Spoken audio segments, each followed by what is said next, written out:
You know, Michael, when I listen to this case, the opening statements in the case, a couple of things jump out at me, right? I think it was clear that this was a young lady who was taking advantage of a friend who was compromised in some way. And I think you can characterize it clearly under the law as stealing. And I don't think the defense cares one bit about that.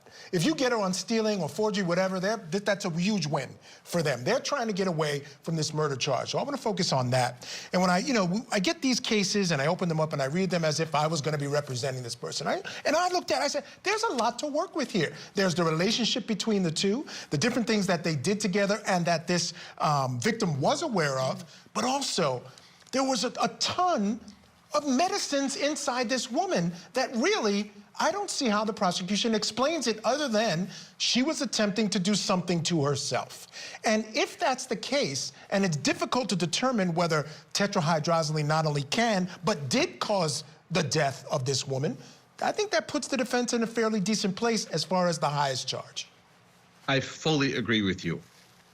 What I came away with from watching the opening statement of the defense attorney, after watching the opening statement of the prosecutor, there's reasonable doubt, right? Obviously, we have to see what the evidence bears out and how the trial goes on. But even in the opening statement of the prosecutor, he was tying the financial crimes as the motive for her to kill her.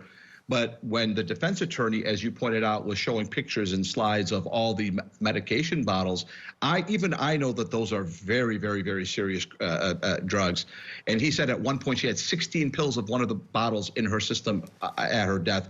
There is definitely reasonable doubt. Look, this poor victim obviously was not doing well. She was in terrible health, and she was taking some pretty high-end medications. And we know that people die from these medications, right? If they abuse them.